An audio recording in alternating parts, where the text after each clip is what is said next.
de un sector del kirchnerismo a partir de un fallo que fue el de la Corte respecto del tema vudú, cuando aplicó el famoso artículo 280 que le permite a la Corte rechazar un recurso sin dar explicaciones.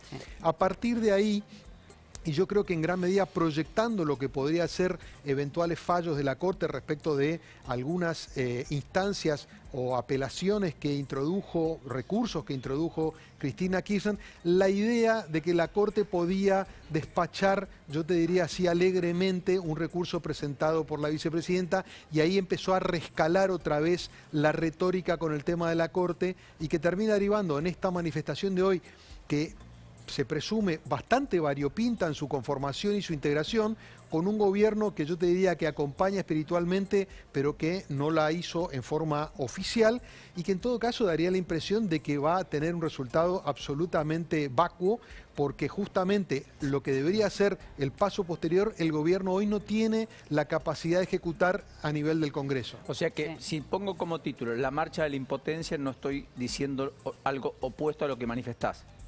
Yo creo que refleja en gran medida la imposibilidad de mover esa superestructura que hasta ahora el gobierno, si vos te fijás, Paulino, ha sido bastante exitoso en el tránsito de los proyectos que tienen que ver con lo económico, y ha sido mucho más negativo el track record respecto de los temas judiciales. No pudo sacar ninguno de los proyectos más relevantes vinculados con la justicia, cuando se supone que era parte de una agenda que aglutinaba, y esto yo creo que es otro factor importante, el tema judicial aglutina, cohesiona a un frente gobernante que en general tiene posturas distintas en otros temas. Lo estamos viendo con el tema del Fondo Monetario precisamente en este momento. Claro. Sin embargo, el tema judicial yo te diría que cohesiona bastante bien, y esa es un poco la manifestación que yo creo que vamos a ver hoy. Y además, Paulino y Jorge, déjenme decirles, ya hubo también un pedido por parte de algunos juristas, entre ellos firma de Zaffaroni,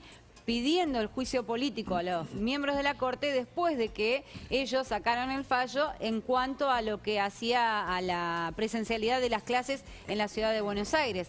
Eso no avanzó. Bueno, como varios pedidos que se han venido haciendo y hasta ahora no han avanzado nunca. Por eso decía, la marcha de la impotencia, porque hay un dato que Jorge describía, que lo comparto con Alejandro, que me parece central. Es decir, si aquello que aglutina al frente de todos, que es la batalla por una justicia distinta, equivocado o no, no importa, con un procurador diferente, con una composición de la Corte distinta, con tribunales que tengan jueces diferentes a los que se tienen hoy, eso se logra con mayorías y con acuerdos. Ni en la victoria del 2009, amplia pero no tanto, vale la pena decir, y mucho menos tras la derrota 2021, es imaginable que esa imposición pueda lograrse, porque además también eso es lo que abroquela a la oposición, que tiene una infinidad de problemas en tantos temas como el oficialismo en términos económicos y demás, que también es un límite. Es el procurador Contegrán en la provincia de Buenos Aires. A ver, yo diría, Paulino, lo que estamos viendo de algún modo es la dinámica del bloqueo o del empate, en la que ninguna de las coaliciones consigue imponer reformas y solo pueden frenar las de la otra coalición. Y esto en alguna medida tiene que ver con las aspiraciones maximalistas. Si uno quiere cambiar la Constitución, sacar la Corte y poner la capital en no sé dónde, necesita consensos extremadamente amplios que no consigue. Si uno quiere avanzar en reformas más modestas, pero que impliquen transformaciones reales de la estructura institucional, con cuidado, pensando en largo plazo, etcétera, sería posible.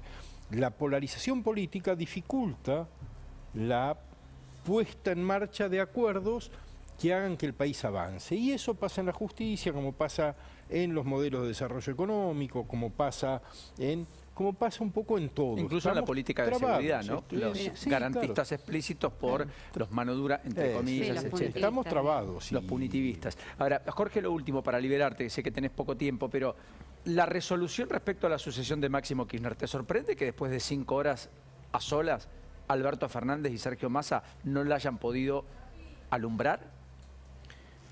No, porque no es un tema muy complejo. Porque yo creo que no tiene que ver no solamente con el nombre de quien lo reemplace y de los que están allí en esa danza de posibles sucesores. Me parece que el gran problema tiene que ver con cómo se conduce el bloque a partir de ahora, hasta dónde llega la profundidad de esa fisura que abrió el corrimiento de Máximo Kirchner, cómo se reorganiza ese bloque y sobre todo cuando se presume que uno de los primeros desafíos que va a tener es justamente tratar un proyecto vinculado con el acuerdo con el fondo, que es claramente uno de los más corrosivos que podría tratar esta coalición, que tiene en el planteo económico, en el planteo de la relación con la deuda y la deuda con el fondo, uno de los puntos de mayor divergencia. Entonces, acá lo que aparece también es un tema de nombre y también de rol, de papel.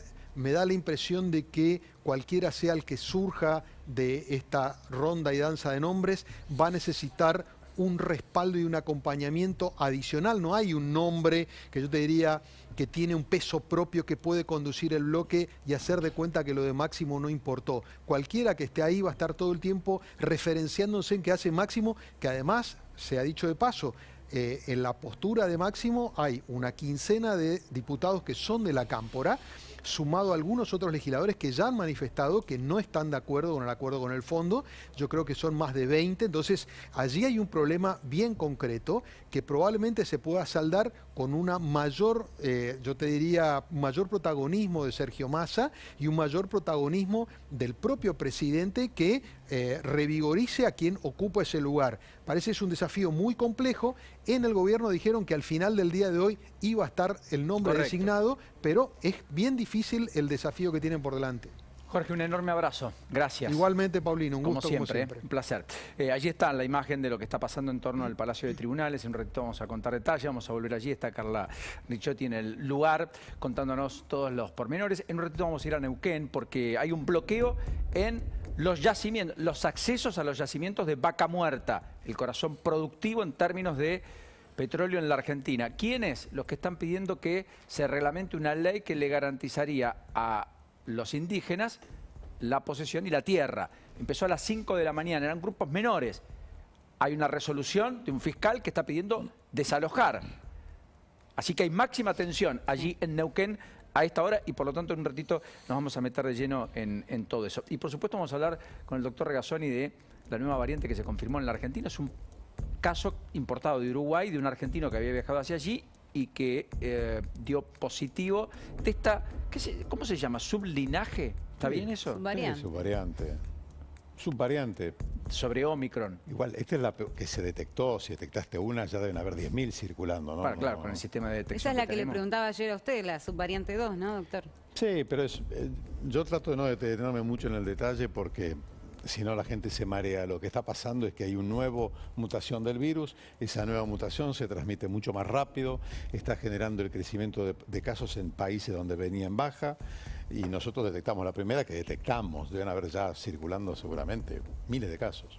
Bueno, hablamos en un ratito de eso y nos metemos Igual este tema era muy relevante, así que sí, por lo escuché con total atención. Y el otro tema, ¿no? Las pacientes que están en unidades de terapia intensiva, porque ayer hicimos la pregunta, ¿no? ¿Cuántos están vacunados y cuántos? Hoy tenemos el detalle, lo vamos a contar, lo vamos a mostrar en un ratito. Sí.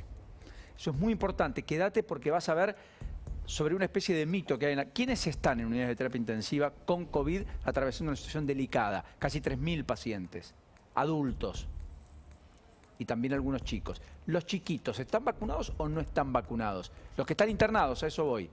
Porque el riesgo es muy bajo, pero no deja de tener algo de riesgo, como la vida misma. Tampoco es para dramatizar, es solo para informar, con la concientización del caso. No para imponer miedo, sí para respetar una situación que está en el mundo, generando lo que todos ya conocemos. Alejandro, te despido con la última pregunta del millón. ¿Cómo se para la oposición frente a esta dinámica de conflicto dentro del Frente de Todos, crees vos? Bueno, yo creo que es un poco temprano para saber cómo va a evolucionar el conflicto dentro del Frente de Todos.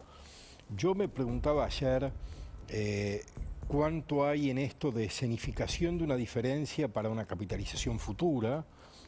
Si el acuerdo no produce demasiado dolor social, porque se puede manejar razonablemente bien, el Frente de Todos capitalizará la estabilidad asociada y no pagará un costo muy grande, y esta escena no tendrá relevancia. Si Máximo Kirchner quedará en la residualidad de la política, digamos. No, al contrario, nadie se acordará de esto, nadie se lo reprochará, volverá a ocupar un lugar.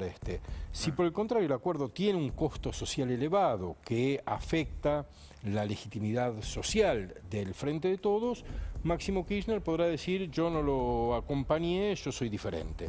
Me parece que esta es una posibilidad, que haya una significación en función de las consecuencias futuras. Ahora, es posible que no, es posible que haya una ruptura seria que no estamos viendo. Yo ayer me decía, si hubiera una ruptura seria, deberían renunciar los ministros y altos funcionarios y separarse el bloque. No está ocurriendo. Entonces, ¿cuál es la dimensión de esa ruptura? Habrá que verlo ante la votación del acuerdo, si en la votación del acuerdo no acompañan. Está bien, pero desgasta, ¿no? Porque tras la PASO te mandaste una carta y pusieron a disposición la renuncia, que en realidad nunca lo hicieron formal, pero lo hicieron mediático. No sé cuánto quieren romper. Ahora, ¿qué hace la oposición? Primero, creo que tiene que esperar y ver. Esperar y ver quiere decir cómo evoluciona esto en el oficialismo. Y en segundo término yo diría, si una parte del oficialismo no acompaña el acuerdo, la oposición no está obligada a acompañar. Entonces, o quienes disienten del acuerdo se van del oficialismo y se arma un nuevo marco de conversación entre un oficialismo reconfigurado y una oposición diferente, o quienes están de desacuerdo. Va a haber pocos incentivos para levantar las manos, eso me querés decir. Y lo que yo me pregunto es ¿por qué la oposición aceptaría un juego hipócrita en el cual parte del oficialismo impulsa el acuerdo y parte lo rechaza, y lo que hacen es construir botes salvavidas